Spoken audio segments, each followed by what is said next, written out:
The most important thing is you've got to believe the characters. They have to seem real to you. The biggest thing is you have to find some reality in an unreal world. These actors commit to a character who is a superhero, but they're all grounded in reality, or it wouldn't be a movie that worked. If these actors are not committed, they just look like they're wearing goofy costumes. You've got to make the audience want to suspend disbelief for the time they're in the movie, or it could be a disaster. They wish to cure us, but I say to you, we are the cure!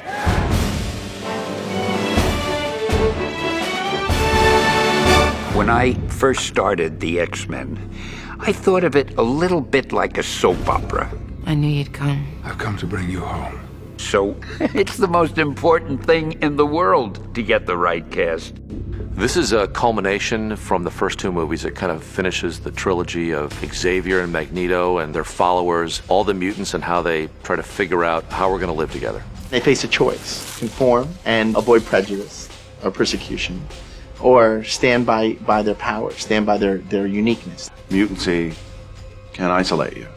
And of course, I think that's just a metaphor for everybody. So we're all mutants, we're all isolated, we're all sad, we're all looking for love. And that's why I like the movie. A major pharmaceutical company has developed a mutant antibody, a way to suppress the mutant X gene. Suppress? Permanently. They're calling it a cure. To me, casting is one of the most important things, if not the most important thing. You've got to believe the characters. They have to seem real to you, because everything is characterization. We take ourselves seriously. We look at these characters as people that would be in the real world.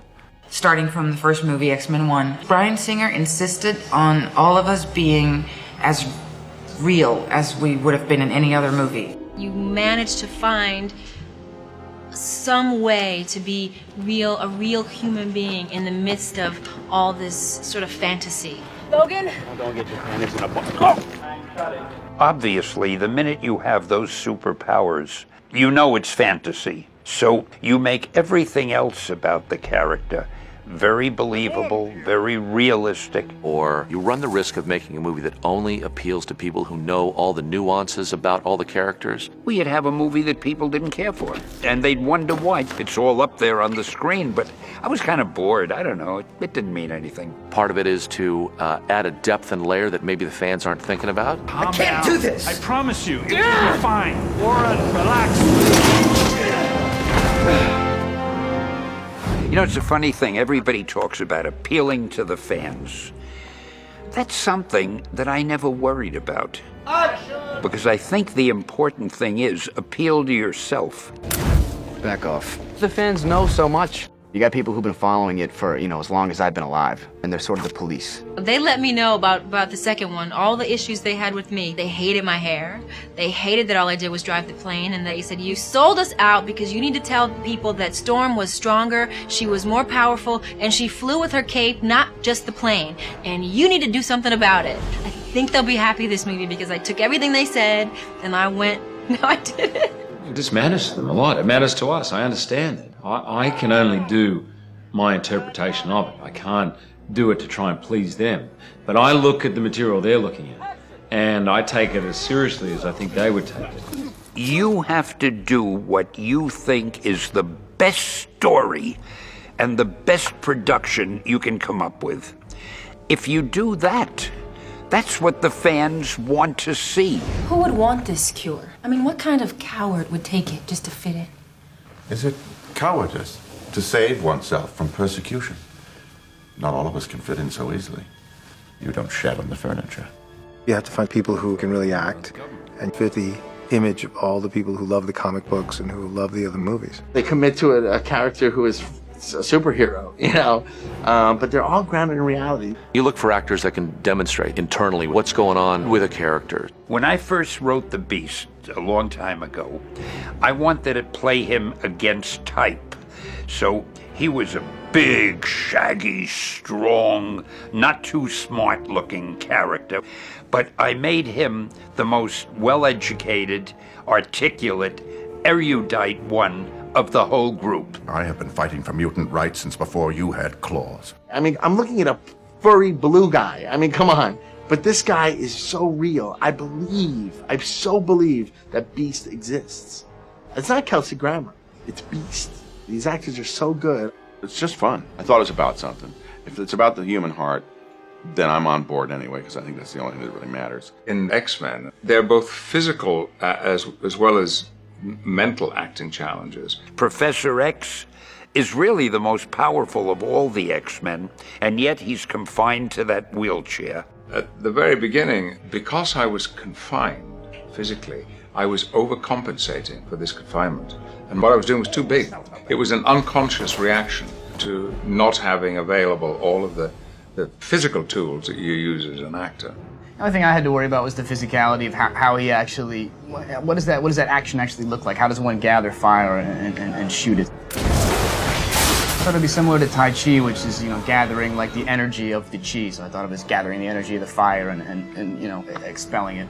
Action! I've done a lot of research on wolves, and I watched how they use their nose, how they're always looking down because their nose is to the ground, and while they're watching and looking and listening, they're also smelling, and I always thought that was part of this character. It was a lot of preparation of acting without your eyes, for me, with the glasses on. I resorted to watching documentaries about schizophrenic or other mentally ill patients, and just to see what I could find there. If there was some inspiration I could see, because I imagined her as being sort of a dual personality. Stay out of my head. My preparation for X-Men was extensive, challenging, at times almost overwhelming. I read comic books.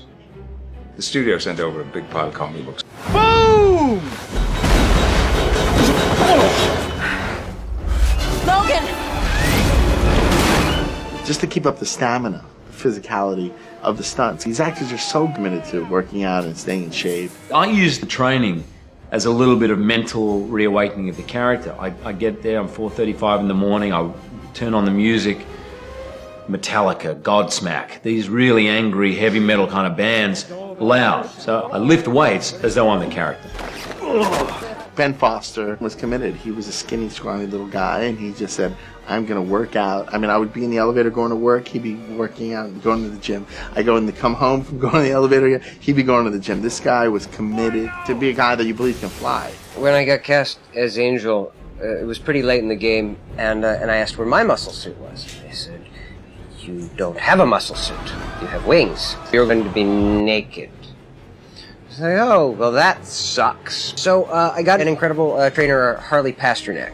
Ben worked really hard. Physique-wise, someone playing a superhero in a film is you really have to take their body to an extreme. You've got to give them really significantly chiseled and obvious muscles. Definition is huge, and so is proportionality. I worked with Harley, but working out is a big part of my life anyway, because I'm diabetic, and so I work out for optimum good health. With Hallie, we tried to work out 5 days a week. You know, she's a pro at this. She's been doing this for a long time.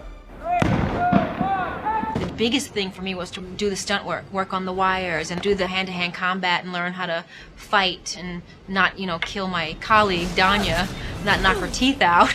The fighting wasn't CGI. I trained for about a month and a half for that. I was working out really hard. It was me punching and throwing kicks and throwing Hallie against the wall.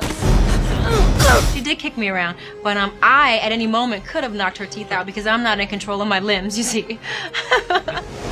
But obviously the reason that people want to go to the movie is I have a cameo in it. If you blink your eye, you'll miss it. Nothing can stop us! This is the third film, so to make it believable, you have to look at parts of the character that hadn't been explained or explored. Because these are beloved characters. People continue to care about these characters. People who had not ever read the comic books in the first place now want to go see the third installment. Each movie want to pull back the curtain a little bit and show you some more, and then show you some more, and reveal more and more of those characters and how diverse and rich that world is. I'm like a regular movie fan. I just go in, and if it's well done, I love it.